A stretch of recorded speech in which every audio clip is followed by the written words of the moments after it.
Mutiara Hikmah Official, menyingkap hikmah di balik sunnah.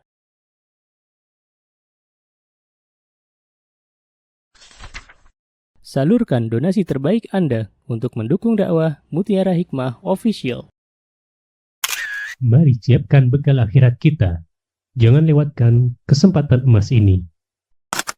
Ayo kita berkontribusi dalam program pembangunan Masjid Mutiara Hikmah yang dibina langsung oleh Ustadz Hanan Yasir MA dan Ustazah Imro'atul Azizah.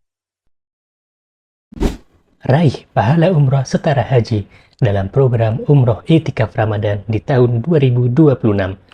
Perjalanan penuh makna, bimbingan penuh ilmu bersama Ustadz Hanan Yasir MA dan Ustazah Imro'atul Azizah. Tempat terbatas, daftarkan diri Anda sekarang juga.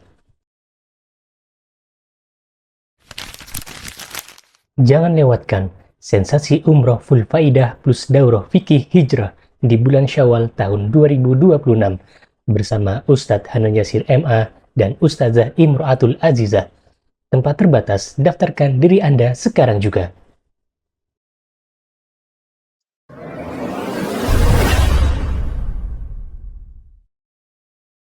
Baik teman-teman jamaah Majelis Taklim TPQ ya Bunaya yang saya cintai karena Allah, hari ini insya Allah kita akan belajar kembali tentang adab.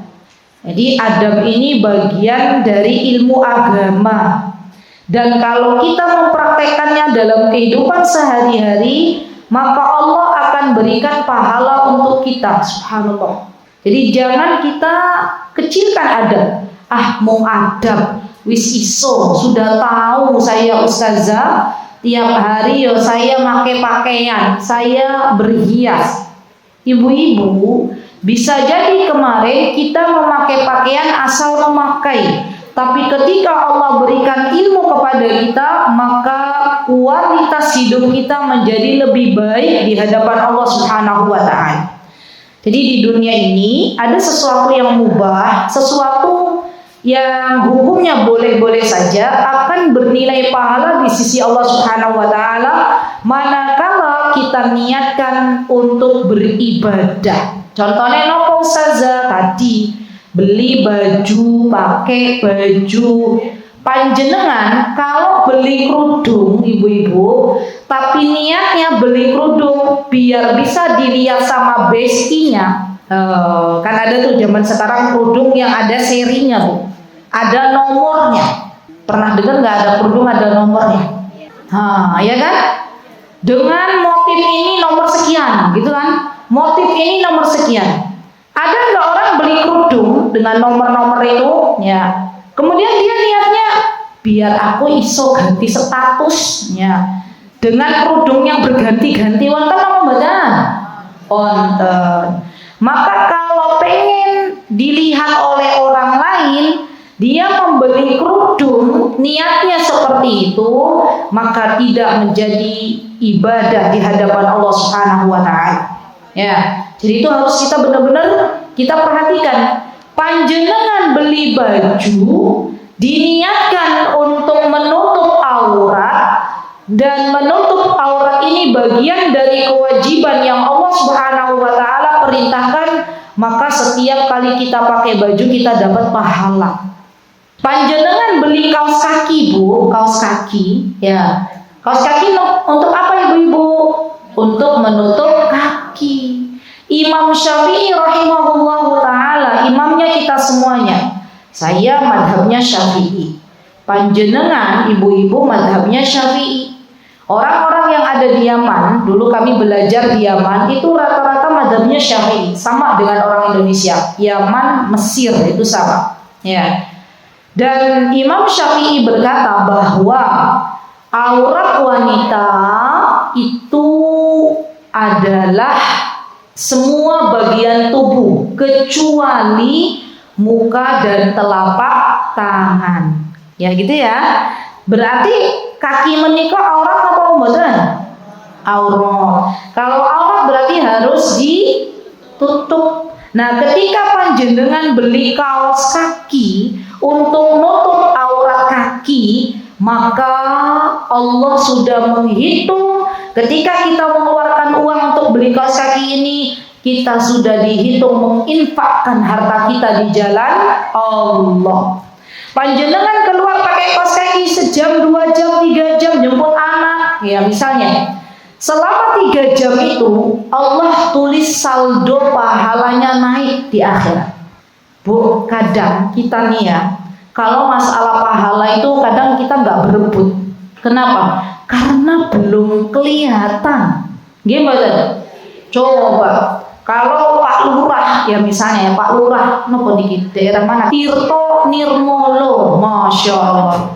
Pak Lurah Tirto Nirmolo bilang, ibu-ibu jamaah sakinah seumpamanya, ya Pak Lurah bilang gini, yang pakai kaos kaki ketika keluar rumah dapat hadiah uang sebanyak 200.000.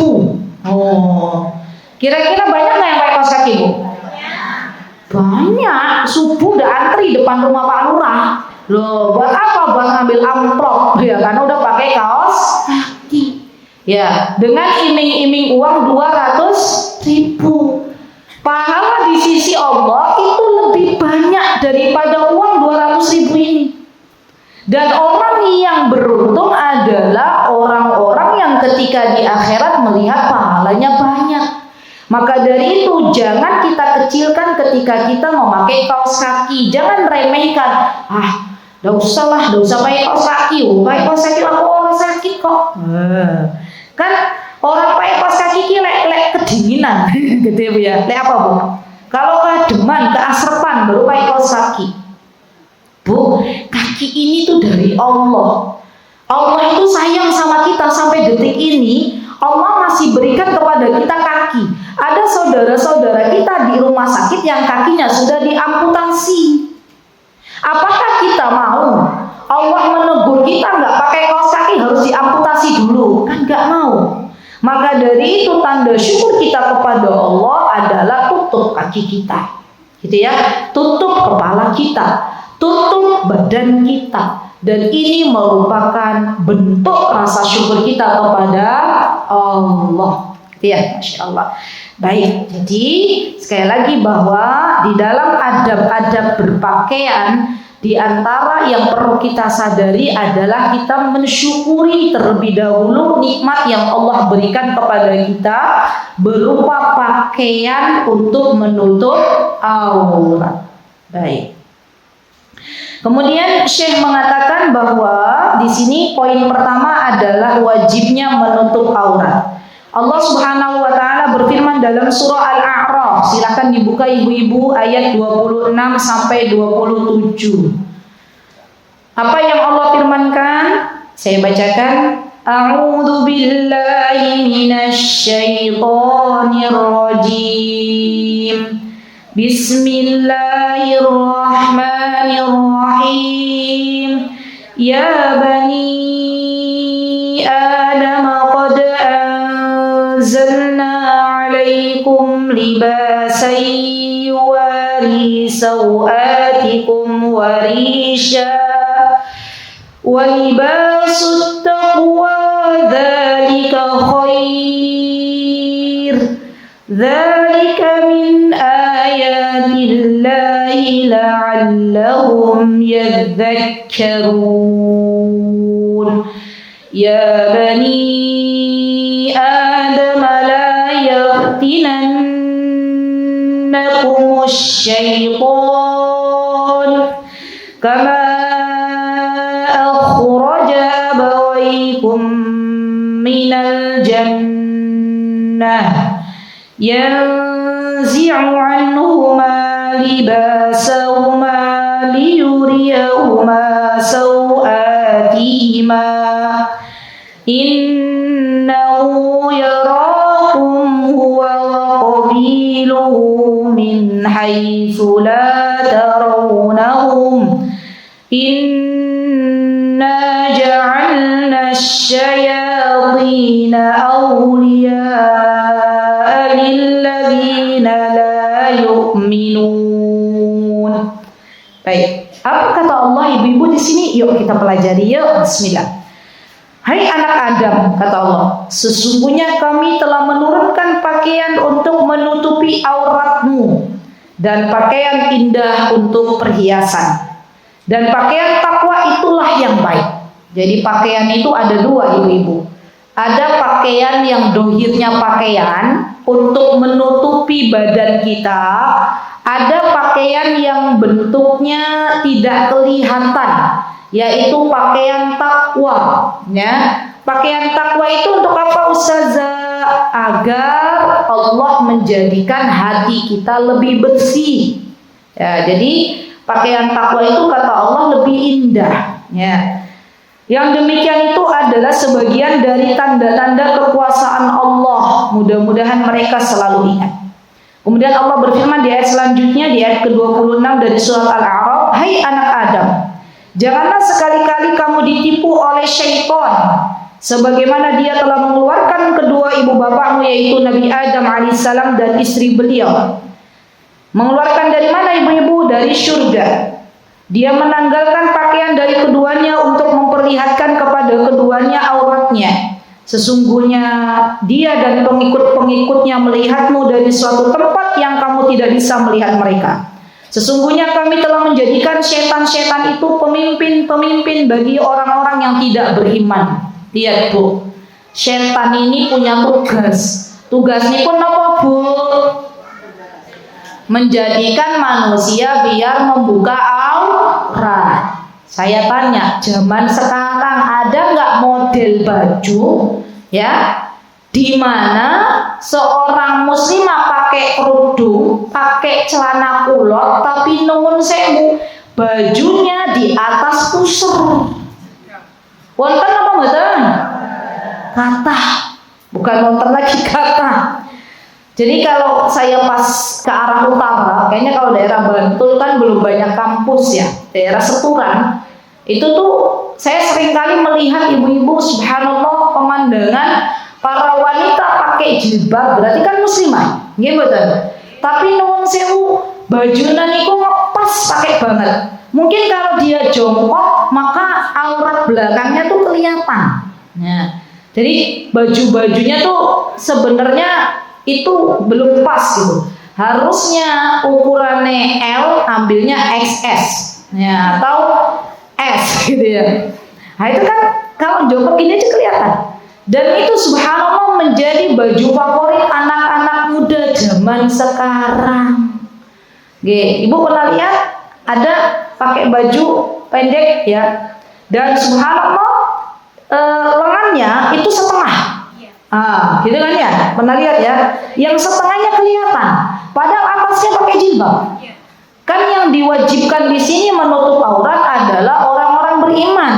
Kalau bukan orang beriman membuka aurat itu nggak masalah, ya. Tapi yang diwajibkan adalah orang beriman. Maka kita sebagai orang tua yang sudah diberikan hidayah oleh Allah Subhanahu Wa Taala untuk menutup aurat, hati-hati kalau punya anak gadis di mana dia membuka aurat, apalagi anak gadisnya sudah balik. Kalau kita sebagai orang tuanya, suami kita sebagai ayahnya, membiarkan anak gadis itu keluar rumah tanpa pakai jilbab, membiarkan anak gadis itu pakai baju tapi pusarnya kelihatan, membiarkan anak gadisnya keluar rumah tanpa pakai kaos kaki, wallahi Allah akan berikan dosa kepada ayahnya, kepada suami kita.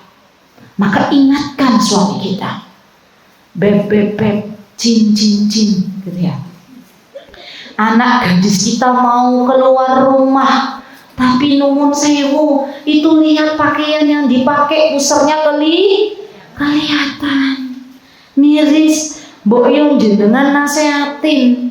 Kan biasanya kalau anak gadis ya tiap hari ya dengar ibunya ngomelin. Dan kita kalau di rumah yang banyak bicara kita apa, suami ibu-ibu? Kita ya, seringkali anak gadis kita sudah mendapatkan omelan dari kita. Biasanya nasihatnya masuk apa mboten? Mboten. Yang masuk adalah nasihat dari bapaknya. Biasanya anak-anak kalau dinasehati bapaknya lebih nurut. Ya, kenapa? Karena sekali bapaknya bicara berarti pasti ada masalah. Kalau kita ibu-ibu setiap hari kita ngomel-ngomel, Kita bicara, kata anaknya, udah, aku setiap hari dengar omelan ibu. Tapi kalau bapak yang bicara, berarti ini ada apa-apa ini. Ya, subhanallah. Jadi tugas kita sebagai orang tua banyak-banyak mendoakan anak kita. Semoga Allah Subhanahu wa Ta'ala menjadikan anak-anak gadis kita menjadi anak-anak yang salihah, anak-anak yang pandai menjaga dirinya. Tidaklah keluar rumah kecuali menutup auratnya. Tidaklah keluar rumah kecuali dia takut kepada Allah Subhanahu wa Ta'ala. Dan beruntunglah, berbahagialah bagi ibu-ibu yang punya anak gadis kalau keluar rumah sudah menutup aurat. Subhanallah. Ini adalah anak gadis yang nanti akan memberikan pahala untuk panjenengan. Jadi seorang ibu, ayah yang sukses itu adalah orang tua yang bisa membersamai anak-anaknya untuk lebih dekat kepada Allah. Itu orang tua yang sukses. Jadi kalau baru sukses mendapatkan dunia itu belum sukses, Bu. Banyak kok anak-anak yang sukses di luar sana, sibuk dengan karirnya, giliran orang tuanya sakit boro-boro datang. Giliran orang tuanya meninggal dunia, yang datang bukan dirinya tapi karangan bunga. Ada nggak yang begitu? Banyak. Maka kalau panjenengan dikaruniai oleh Allah anak yang solihah, anak yang soleh, bersyukurlah kepada Allah.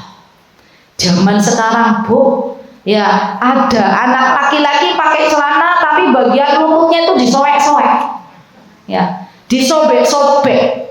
Bagian lututnya kelihatan, padahal lutut itu bagian dari aurat. Ya, ada nggak, Bu? Nah, kan malah banyak toh. Ya. Maka kalau Allah memberikan kepada kita anak-anak laki-laki yang belum menutup aurat, banyak-banyak didoakan. Doanya ibu itu mustajab. Ya, insyaallah semoga Allah berikan kepada kita anak-anak yang soleh ya, Bu. Amin. Baik. Adab yang selanjutnya, ibu-ibu, ya. Di antaranya tadi sudah ya, bahwa paha bagian dari aurat termasuk lutut, ya. Yang kedua adalah laki-laki tidak diperbolehkan menyerupai wanita. Begitu juga wanita tidak diperbolehkan menyerupai laki-laki dalam memakai baju. Bu, dalam memakai baju aja boten pareng laki-laki pakai baju wanita. Dan gak boleh juga wanita pakai baju laki-laki. Apalagi laki-laki yang berdandan layaknya seorang wanita. Ada nggak, Bu, zaman sekarang? Tuh, serem, malah banyak. Ya. Laki-laki yang gemulai, ada nggak? Ada, malah banyak. Itu tidak boleh dalam agama kita. Kenapa?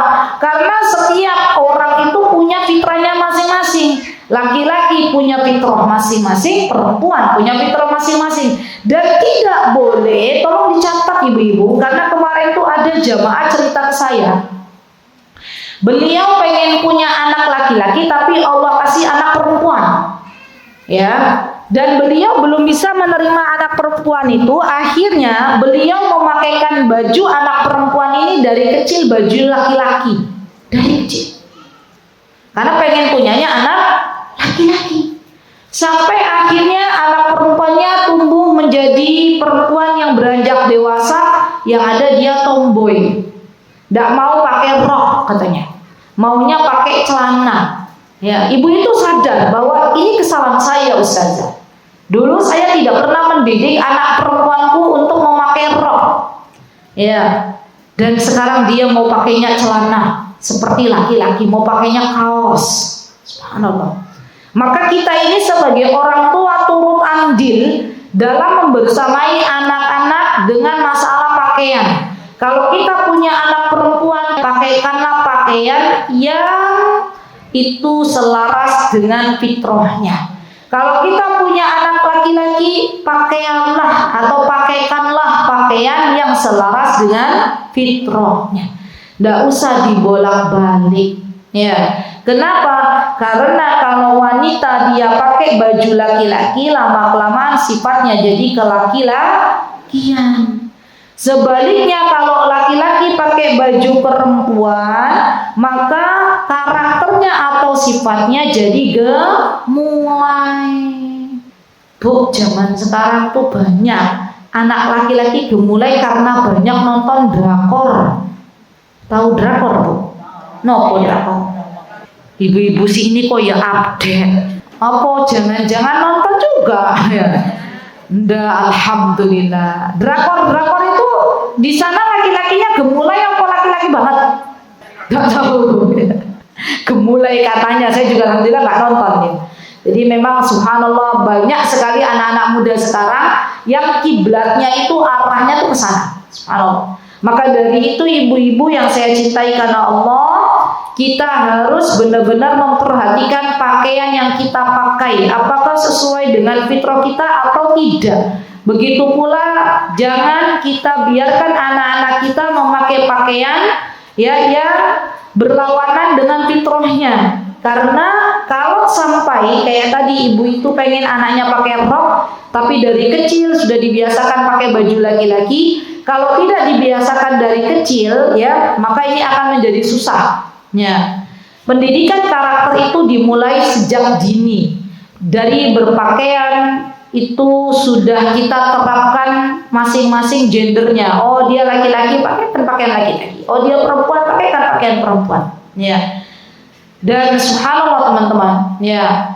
Zaman sekarang itu zaman sudah terbolak-balik. Ya, perempuan fitrahnya mengandung. Pernah lihat video laki-laki pengen mengandung? Ya, itu terbolak-balik nggak? Terbolak-balik. Dan kita bersyukur kepada Allah manakala Allah masih memberikan kepada kita fitrah yang sesuai dengan apa yang Allah telah berikan kepada kita. Ya, baik. Yang ketiga, ibu-ibu adalah sebentar, sedikit begini ibu-ibu. Celana panjang. Nah, ini aslinya pakaian siapa tuh celana panjang? Laki-laki. Apakah boleh perempuan memakai celana panjang? Boleh kalau pakaiannya dimasukkan dalam baju. Baik itu di dalam rok maupun di dalam gamis. Gitu ya. Jadi jangan menyerupai laki-laki, tapi untuk celana panjang itu boleh kalau kita pakai di dalam rok atau di dalam gamis. Baik. Kemudian yang ketiga, disunahkan menampakkan nikmat Allah dalam berpakaian dan lainnya. Jadi gini ibu-ibu, boleh nggak kalau Allah berikan kepada kita baju baru kemudian kita pakai? Parang apa mboten? Parang, boleh. Itu bagian dari menampakkan nikmat yang Allah berikan kepadanya. Ya, orang zaman dulu Bu, ya punya daster baru yang dipakai daster lama. Ya enggak? Sudah robek di bagian sana sini masih dipakai. Ditanya sama suaminya, loh Bu, kemarin daster yang dibelikan sama saya mana? Masih disimpan ya Pak gitu ya. Nanti masih enak semilir tang ini. Padahal suaminya udah bosan lihat. Ya, dasar itu lagi dan itu lagi. Dan yang nama rezeki Bu, rezeki yang sesungguhnya itu adalah apa yang kita makan, apa yang kita pakai dan apa yang kita nikmati. Panjenengan dibelikan daster sama suami, nggak mau dipakai dengan alasan daster lama masih enak walaupun sudah robek di mana-mana, ya. Itu daster baru belum tentu jadi rizkinya panjenengan kalau jenengan nggak pakai.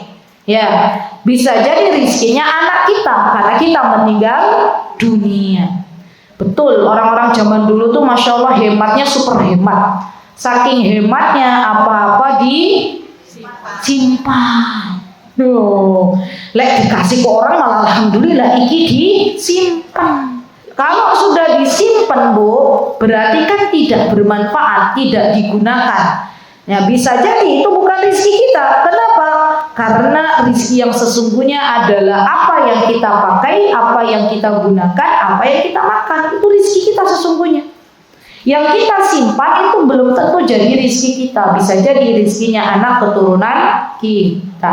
Jadi kalau Allah kasih kepada kita nikmat, ya boleh kita tampakkan. Ya kita berdoa kepada Allah Subhanahu wa taala, alhamdulillah matur nuwun ya Allah, Engkau berikan kepada hamba daster baru biar bisa dipakai di depan suami. Alhamdulillah Ya terima kasih ya Allah, Engkau berikan kepada hamba kerudung baru biar bisa dipakai untuk ngaji di TPQ ya Bunaya. Nah itu Masya Allah. Berarti kan itu menampakkan nikmat. Dan subhanallah ibu-ibu, jangan sampai kita punya baju yang layak dipakai tapi kita pakai baju yang gak layak. Ya, alasannya apa? Ben orang kasihan ke saya. Jangan. Ya. Jangan pernah punya perasaan pengen dikasihani orang. Kenapa? Karena kalau kita pengen dikasihani orang tapi orang gak paham sama kita kecewa. Bersandarlah kepada Allah, mintalah kepada Allah, maka Allah akan beri kecukupan untuk kita. Ya, orang yang paling bagus adalah orang yang diberi kecukupan sama Allah. Pas gak ada baju, Allah kasih baju. Bajunya dipakai sebagai tanda syukur kita terhadap nikmat Allah. Baik, yang keempat, tidak boleh ini untuk kaum laki-laki. Yang kelima, tidak boleh memakai pakaian syuhro. Gini pakaian syuhro ya. Saya jelaskan. Pakaian syuhro itu pakaian yang kita pakai biar kita menjadi terkenal. Nah, itu syuhro. Pakaian kebesaran agar seseorang menjadi terkenal karena pakaian tersebut. Misalnya begini. Misal, ada orang pakai baju, bajunya itu terbuat dari emas. Ada nggak orang pakai baju terbuat dari emas? Ada, Bu. Saya pernah lihat video ya di luar negeri sana orang pakai bajunya dari emas. Lah, untuk apa dia pakai baju terbuat dari emas? Buat bikin konten, biar terkenal. Kalau sudah niatnya begini, maka tidak diperbolehkan. Atau ibu-ibu, kita juga nggak boleh pakai baju yang itu bisa menjadikan mata orang akhirnya tertarik kepada kita. Nah itu nggak boleh. Yang jenengan pakai baju ngejreng, udungnya oranye, bajunya hijau, roknya merah. Nah itu, kira-kira orang pada bingung nggak? Kok sopo ya dari jauh? Kok orangnya lucu banget nih? Udungnya oranye, bajunya hijau, roknya merah. Ternyata dia pakai baju begitu biar terkenal. Ini juga masuk ke dalam larangan. Jadi kalau kita pakai baju ya baju yang biasa dipakai, gitu ya. Nggak usah macem-macem. Jadi teman-teman ini perlu diperhatikan ya. Sampai kita pun nggak boleh kalau pakai baju terlalu mahal. Kayak tadi pakai baju yang terbuat dari emas. Ya, baik. Kemudian yang selanjutnya teman-teman.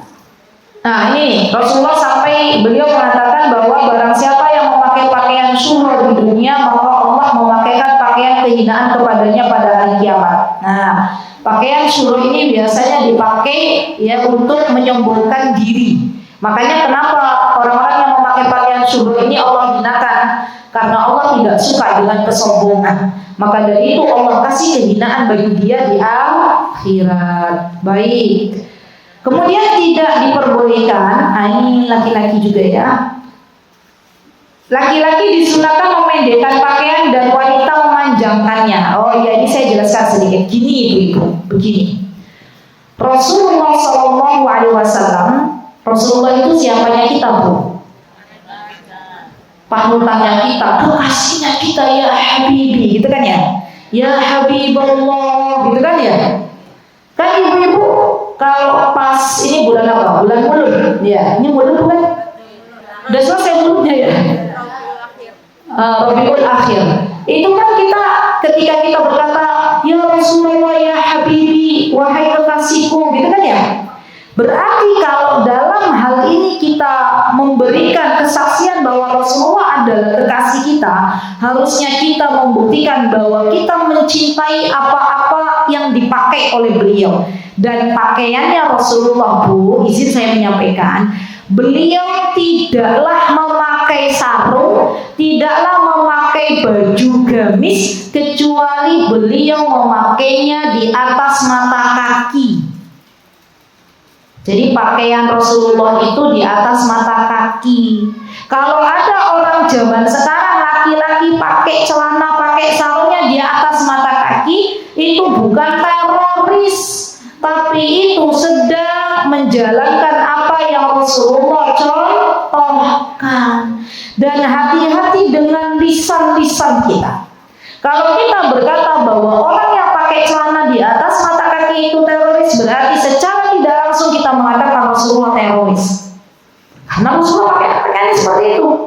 Rasulullah adalah seseorang yang kalau pakai celana, pakai gamis itu tidak pernah di bawah mata kaki, di atas mata kaki. Ya, kalau kita cinta kepada Rasulullah, buktikan rasa cinta kita kepada beliau dengan mengikuti apa yang Rasulullah SAW ajarkan, gitu ya. Baik, untuk perempuan gimana pakaiannya Ustazah? Apakah cingkrang juga kayak Rasulullah? Boten. Perempuan boleh di bawah mata kaki. Ya, justru kalau pakaiannya cingkrang malah lucu. Ya, berarti kan kelihatan. Ya, ada orang pakaiannya cingkrang Bu, perempuan jarang. Ya, biasanya perempuan itu pakai bajunya di bawah mata kaki. Baik. Kemudian seorang wanita tidak diperbolehkan menampakkan perhiasannya kecuali kepada mereka yang memang Allah kecualikan. Ya, jadi gini Bu. Kita sebagai muslimah harus mengetahui siapa mahram kita. Siapa mahram kita? Untuk apa Ustazah? Kok kita harus tahu mahram kita? Agar kita ketika berpakaian, maka kita hati-hati. Kalau memang di depan mahram kita, kita boleh buka jilbab kita. Tapi kalau bukan mahram kita, kita tidak diperbolehkan buka jilbab. Contoh. Ada orang tua yang di dalamnya punya anak-anak sudah berkeluarga. Anaknya 2 perempuan sudah berkeluarga, masih tinggal satu rumah dengan orang tua ini. Berarti kan di situ ada ipar, gimana tentu. Maka ya ada menantu, ya ada ipar bagi anaknya, maaf. Ada menantu dan ada ipar bagi putri-putrinya. Maka putri-putrinya beliau itu harus bisa menjaga aurat. Ya, dengan ipar-iparnya, jangan sampai karena satu rumah dia menganggap iparnya adalah kakak kandungnya. Hati-hati. Maka dari itu kita sebagai orang tua, ibu-ibu harus legowo, merelakan manakala putri kita izin kepada kita bersama suaminya untuk tinggal di lain rumah karena menjaga agar tidak ketemu iparnya. Kemarin terakhir saya mengisi kajian di Jalan Kaliurang di Balai Agung Residen, itu ada seorang akhwat curhat, dia curhat ke saya. Jadi kata beliau, Ustazah berat Ustazah, hidup sama ipar di rumah itu berat. Saya tuh kemana-mana di dalam rumah akhirnya pakai kerudung lengkap kayak saya keluar rumah. Bisa dibayangkan enggak Bu? Harusnya kita di dalam rumah kan merdeka. Merdeka atau merdeka? Bisa lepas jilbab, bisa lepas kaos kaki. Lah kemana-mana karena ada iparnya di rumah, iparnya nonton TV, kemana-mana dia harus berikut tuh ya pakai baju kayak keluar rumah gini. Buket apa berikut? Berikut kan nggak enak. Ya. Maka dari itu subhanallah kadang-kala ada ya orang-orang kita ini, terutama orang-orang Jawa, karena orang Jawa kan punya keyakinan mangan orang mangan yang penting kumpul. Tapi ingat, kalau sudah putri-putri kita menikah, biarkan mereka diberikan kesempatan untuk menikmati keluarganya sendiri.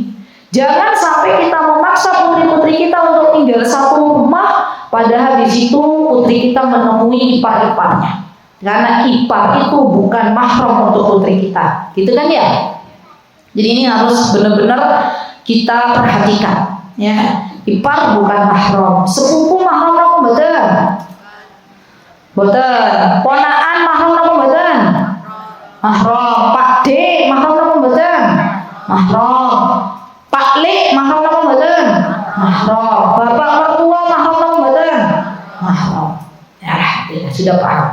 Jadi kita tidak diperbolehkan ya memperlihatkan aurat kita di depan mahram, bukan mahram kita, gitu ya.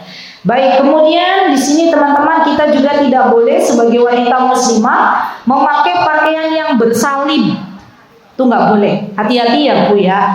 Zaman sekarang itu zaman viral. Bisa jadi suatu hari kelak baju yang viral itu adalah baju yang ada salibnya. Ya, maka Rasulullah SAW telah memberitahukan kepada kita semuanya bahwa kita tidak boleh memakai baju yang ada salibnya atau yang ada gambar makhluk hidupnya. Itu nggak boleh. Ya. Kenapa? Karena kalau ada gambar makhluk hidupnya, yang gambar makhluk hidup akan dibangkitkan pada hari kiamat nanti dan akan dipaksa untuk menggambar makhluk hidup tersebut, dan makhluk hidup tersebut diberikan arwah ruh oleh Allah Subhanahu wa taala dan akan Allah azab. Ya. Jadi maaf ya, ibu-ibu kadang begini nih. Kita ini para emak-emak kadang suka ikut-ikutan membelikan baju anak-anak perempuan dengan baju teman-temannya. Kan yang lagi viral zaman dulu sampai zaman sekarang tuh baju Frozen. Tahu Frozen enggak ibu? Ada yang godok-godok, ada yang tahu. Itu Frozen itu kan makhluk hidup, ya enggak? Tapi kan lucu Ustazah. Loh adik minta, anakku minta Bu. Namanya anak-anak, kalau kita arahkan ke hal yang baik, insya Allah bisa diarahkan. Tinggal kitanya aja mau mengarahkan apa mboten. Banyak ibu-ibu emak-emak yang kalah dengan anak-anaknya. Yang nyetir itu anak-anaknya. Padahal anak-anak yang biasa menyetir ibu bapaknya dari kecil dan dibiarkan ya mengatur ibu bapaknya sampai besar, dia akan mengatur ibu bapaknya, nggak bisa dikendalikan. Maka dari itu wajib bagi kita untuk mendidik anak kita, memberikan batasan-batasan pakaian, mana yang boleh dipakai, mana yang tidak. Baik. Kemudian ibu-ibu, kalau kita mau pakai baju, pakailah baju dengan sesuatu yang kanan terlebih dahulu. Nah ini berpahala nih, contoh PR. Nanti ibu-ibu kalau pas mau pakai baju hari ini berarti habis mandi asar nanti pakai baju tangan kanan terlebih dahulu sebelum tangan kiri. Ada nggak yang pakai baju langsung blus terus gitu? Ada nggak? Ada, iya. Tapi sunahnya nggak gitu. Sunahnya kanan dulu baru kiri. Kalau kita mengerjakan ini kita dapat pahala. Maka PR-nya adalah pakai baju hari ini dahulukan tangan kanan terlebih dahulu. Pakai celana dahulukan kaki kanan terlebih dahulu. Termasuk pakai sendal Bu, maka dahulukan kaki kanan terlebih dahulu. Nanti nih langsung praktek. Ibu-ibu selesai pengajian ingat PR-nya langsung dikerjakan. Ada alas kaki menunggu ibu-ibu, langsung kaki kanannya maju. Ya, pakailah sandal dengan mendahulukan kaki kanan. Melepas sandal dahulukan kaki kiri. Wallahi teman-teman, kalau kita sudah membiasakan itu, maka refleks otomatis kaki kita itu akan mengikutinya. Masalahnya kadang kita nggak ya mau pakai sandal, tangan kita masih nyekrol HP, sampai nggak paham, nggak ngerti, nggak sadar mana dulu yang masuk. Ya, dan yang namanya hidup itu ibu-ibu harus benar-benar melihat dan memprioritaskan pahala yang ada di depan mata kita. Ketika kita tahu bahwa memakai sandal dengan kaki kanan terlebih dahulu itu baik di hadapan Allah, maka istiqomahkanlah. Dan jangan pernah kita meremehkan hal-hal kecil. Bisa jadi kalau kita istiqomah pakai sendal mendahulukan kaki kanan, itulah amalan yang bisa memasukkan kita ke dalam surganya Allah Subhanahu wa taala. Jadi ala ustazah sendal wae koyo dipikir tuh. Lah iki bagian pahala ya Bu. Sehari panjenengan pakai sendal berapa kali coba? Pakai alas kaki. Berapa kali? Waktu itu ibu-ibu mau ke masjid 5 kali misalnya ya, berarti 10 kan, pakai sendal pas mau berangkat ya, pakai sendal lagi pas mau pulang, belum ke warung, ya, adalah 20 kali ya Bu. Berarti kalau kita memperhatikan ini kita dapat pahala sehari 20 pahala. Subhanallah. Baik. Kemudian teman-teman yang saya cintai karena Allah, ya, tidak diperkenankan kita memakai sendal hanya satu, tidak boleh. Ya, la yamshi ahaduhum fi na'lin wahid liyu'fihima jami'an aw liyun'ilhuma jami'an. Kalau sendalnya panjenengan hilang satu, mending nyeker. Itu lebih baik. Ya, karena satu nggak boleh. Ya, jadi ibu-ibu, saya tuh ketemu jamaah, ya beliau tuh belum tahu kalau naruh sendal di Madinah itu harus dikresekin, harus dikasih tempat gitu. Naruh sendal asal naruh di Masjid Nabawi, saya masih ingat.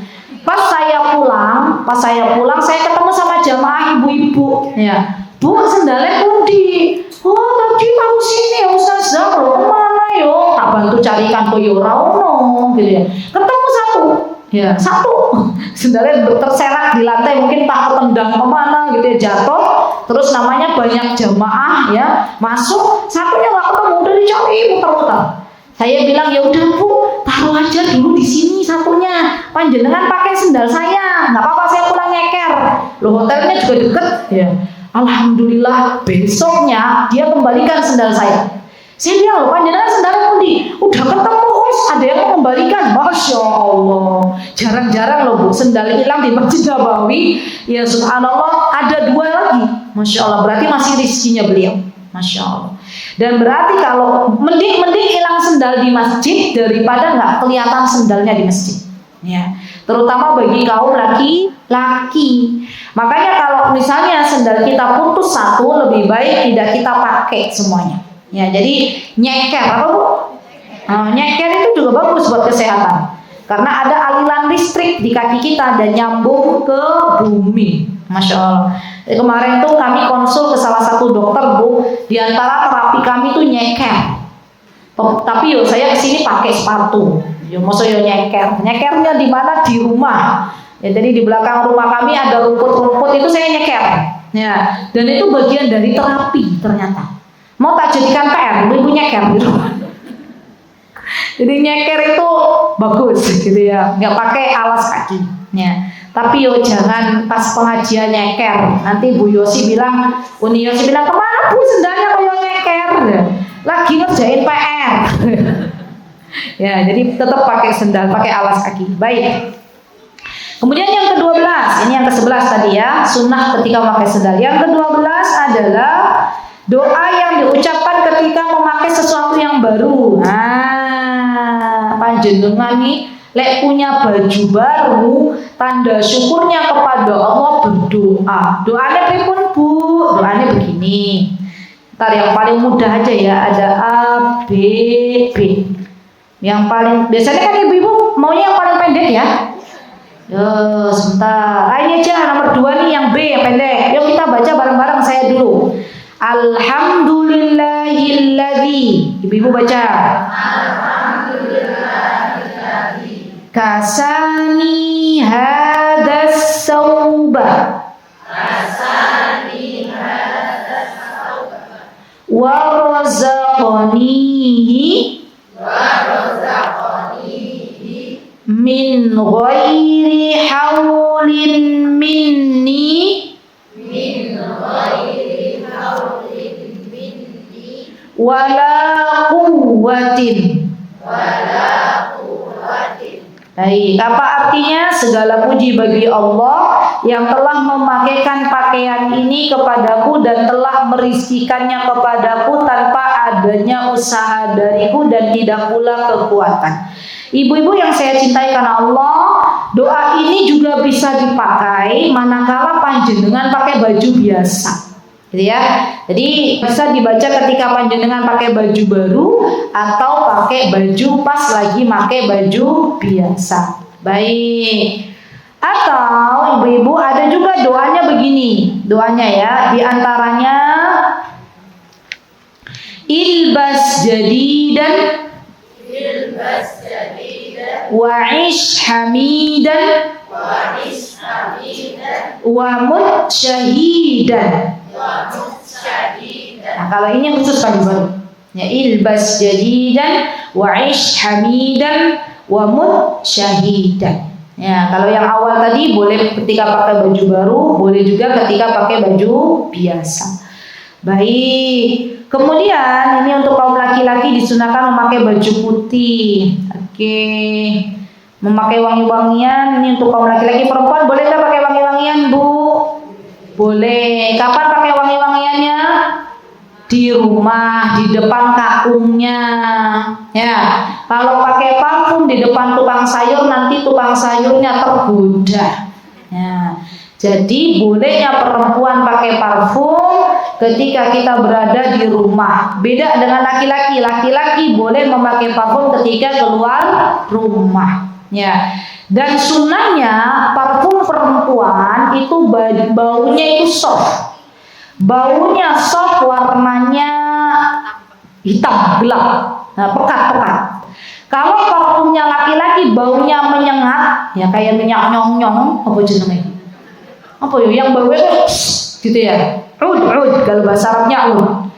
Minyak wangi yang kalau ibu-ibu misalnya dari Arab itu loh, ada bau ud, bau kiswah, bau Ka'bah gitu kan ya. Itu kan wanginya nyengat tuh. Ya, itu buat laki-laki. Kalau buat perempuan yang soft-soft, mawar, apa lagi Bu?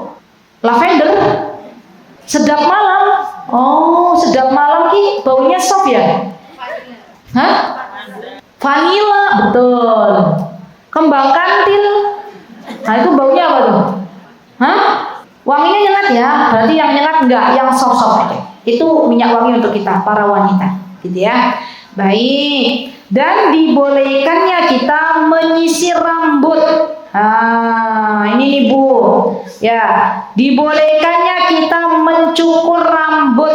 Bagian rambut mana, Ustazah? Ya, rambut yang dicukur adalah rambut selain kepala kita. Jenengan punya rambut, maaf di ketiak, kalau sudah lebat dicukur. Punya rambut, mohon maaf sekali di bagian kemaluan, kalau sudah lebat dicukur. Kita sebagai muslimah, ya, jadi dibolehkannya mencukur rambut kita. Baik. Ini memotong kumis, ini bagi kaum laki-laki. Ya. Nah, ini dia Bu. Masalah rambut. Nah, ini nomor 18 masalah rambut. Untuk rambut, panjenengan bisa mewarnai rambut karena masuk perhiasan. Selain warna hitam, ingat Bu, jangan sampai kita memaksa yang salon-salon rambut untuk menyemir rambut warna hitam. Jangan. Kemarin sempat ada langganan saya, ya, yang biasa saya potong rambut di sana tuh bilang, Ustazah, kalau saya nggak menerima ibu-ibu kesini kan, beliau tanya ke saya, kata beliau, Mbak, jenengan iso nyemir rambut warna hitam apa mboten? Mboten Bu, niku mboten pareng. Oh, berarti nggak ada ya di sini? Enggak, besoknya beliau bawa sendiri, katanya gitu. Tetap kalau saya nggak mau, udah bagus, saya bilang gitu. Kalau mau disemir warna apa Bu? Merah, kuning, hijau, itu boleh. Kayak lampu merah dong, ya. Pokoknya saya warna hitam, coklat, apa lagi? Biru. Lek mau suaminya. Nanti suaminya kaget nggak panjenengan disemir warna biru. Kata suaminya, iki sopo, istrinya sopo, masuk sini. Padahal isinya suaminya. Hanya karena biasanya rambutnya putih, karena sudah nenek-nenek, ya, jadi ganti warna biru. Simba-simba pada kaget-kaget nanti kakungnya. Aduh koyo niru-niru sopo toh Mbak? Niru-niru artis Korea ya. Setengahnya biru, setengahnya oranye. Wah, menyala gitu. Baik. Jadi warna boleh ibu-ibu tapi selain hitam. Boten parang warna hitam. Ya. Siapa yang tidak memperbolehkan Ustazah? Rasulullah. Kalau kita cinta kepada Rasulullah SAW, maka jangan nyemir dengan warna hitam. Baik. Bercelak. Boleh nggak wanita muslimah bercelak ibu-ibu? Boleh. Tapi bercelaknya dengan batu ismit, itu disunahkan. Batu ismit itu adalah batu yang memang dipakai buat bercelak. Kalau panjenengan ke oleh-oleh haji, itu biasanya ada celak bubuk. Nah, itu lebih baik daripada celak yang zaman sekarang itu loh, yang sudah cair itu. Nah, itu zaman dulu ingat nggak, orang kalau pakai celak ada wadahnya itu. Nah, kalau pas oleh-oleh haji, nah itu tuh bagus dipakai. Celak itu bisa menjernihkan mata-mata kita. Jadi bisa menjadikan mata kita terang atas izin Allah Subhanahu wa taala. Baik. Celak berarti boleh. Pacar, ini. Nah, boleh nggak Ustazah? Boleh buat perempuan. Tapi ingat, kita kalau pas lagi masa suci nggak boleh pakai kitek. Ya, kenapa? Karena kitek itu air tidak bisa masuk. Tapi kalau kayak ini kayak gini, itu boleh, silahkan dipakai, boleh. Ibu-ibu ingat nggak zaman dahulu kala ada pohon ini ditumbuk-tumbuk itu loh. Nah, tempel-tempel, nah itu juga boleh, silahkan. Dan ada zaman sekarang ya ini yang memang langsung instan, ya. Tapi nanti berapa hari setelah kepake hilang, nah berarti tidak apa-apa. Kalau kitek Bu, ya itu nggak bisa hilang kecuali dia harus dikerok. Nah, kayak gitu malah merusak kuku. Nah, jadi teman-teman, zaman sekarang itu banyak orang mengeluarkan uangnya hanya untuk kukunya dihias-hias. Ya, yang satu warna pink, yang satu warna hijau, yang satu warna ungu, yang satu warna merah. Nah, padahal sunnahnya bukan seperti itu. Di antara anjurannya adalah memakai inai. Dan kita sebagai wanita muslimah dalam memotong kuku ketika kukunya sudah panjang, tidak dibiarkan panjang dan tidak dipotong. Baik, insya Allah cukup ya ibu-ibu. Semoga Allah Subhanahu wa taala memudahkan kita untuk menjadi wanita-wanita salihah. Oh ya, alhamdulillah Allah berikan kepada saya ingat untuk ibu-ibu, terutama ibu-ibu yang saya cintai karena Allah, dalam perhiasannya termasuk perhiasan. Seorang wanita muslimah, ibu-ibu, tidak diperbolehkan pakai sanggul. Nah, yang ada di belakang rambutnya. Zaman dulu kala ada daleman kerudung yang bentuknya kayak spons, dan dipakai tuh seakan-akan dia punya rambut panjang. Zaman dulu masih ingat Bu? Zaman sekarang ada nggak tuh dalemannya? Hah? Masih ada? Ciput masih ada yang pakai ya? Tapi masih ada yang pakai? Oh banyak. Nih ibu-ibu ya, kata Rasulullah SAW, ketika seorang wanita keluar rumah maka tidak diperbolehkan memakai ciput atau daleman kerudung yang benjol ini. Ya, karena Rasulullah SAW pernah melihat penduduk neraka, diantaranya orang-orang yang ketika berjalan memakai sesuatu seperti penuh unta. Saya masih ingat zaman dulu kala tahun berapa ya, 2013 apa ya, ketika kami baru datang dari Yaman, tahun-tahun itulah. Saya ngisi kajian di Solo Bu, saya dan Sanhanan ngisi kajian di Solo. Waktu itu pembahasannya tentang masalah pakaian juga, ya. Terus saya bilang bahwa itu nggak boleh pakai kerudung ciput yang ada seperti gelungannya. Masya Allah ibu-ibu, ada simba-simba ya, orang tua masih ya, sudah tidak lagi muda, itu bilang ke saya, ya, bilang begini, Ustazah, saya itu pedagang di pasar Klewer atau pasar Klewer Solo, ya. Saya biasa menjual ciput kayak gitu. Kalau saya menjual ciput seperti itu, saya kena dosanya nggak Ustazah? Gitu. Karena panjenengan menyediakan sesuatu agar orang lain bermaksiat kepada Allah. Subhanallah, hidayah turun kepada ibu tersebut. Terus saya harus bagaimana Ustazah? Kalau itu dosa, saya baru kemarin belanja. Saya bilang, berapa jumlahnya ibu? Yang ibu kemarin belanjanya berapa? Kalau ditotalkan itu berapa uangnya? Beliau sebut angkanya. Terus saya bilang, ada yang mau beli. Terus alhamdulillah terkumpul lah, dibeli, alhamdulillah, tapi dengan syarat itu barangnya nggak usah kita ambil, tapi ibu nanti dibongkar kan ada sponnya dipakai buat cuci piring. Saya bilang alhamdulillah manut Bu, masya Allah, itulah hidayah. Kadang kita tahu bahwa itu tidak boleh, tapi kita masih tetap memakai karena beralasan dengan sebuah gengsi. Ya, tapi kan Us, kalau pakai ciput kayak gitu jadi kelihatan rambutnya jadi kayak banyak. Wah, itu kita mau mempertahankan gengsi karena bertemu dengan besti, atau kita mau bersyukur kepada Allah? Mau kita Bu sama Allah kalau bermaksiat? Selama ini Allah loh yang kasih kita minum, dan Allah juga yang menjadikan minum air putih ini bisa sampai ke kerongkongan. Selama ini Allah yang ngasih kita makan. Masa kita mau mementingkan basic kita daripada kita mementingkan keridhaan Allah Subhanahu wa taala? Terakhir, mari kita sama-sama menjadi hamba-hamba Allah yang bertakwa kepada Allah.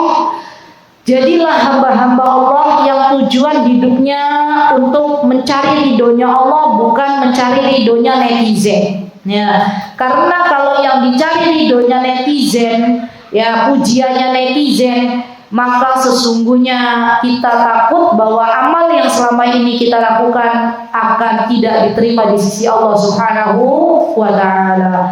Rabbana taqabbal minna innaka antas samiul alim wa tub 'alaina innaka antat tawwabur rahim wa akhiru da'wana alhamdulillahi rabbil alamin. Wassalamu alaikum warahmatullahi wabarakatuh. Mutiara Hikmah Official, menyingkap hikmah di balik sunnah.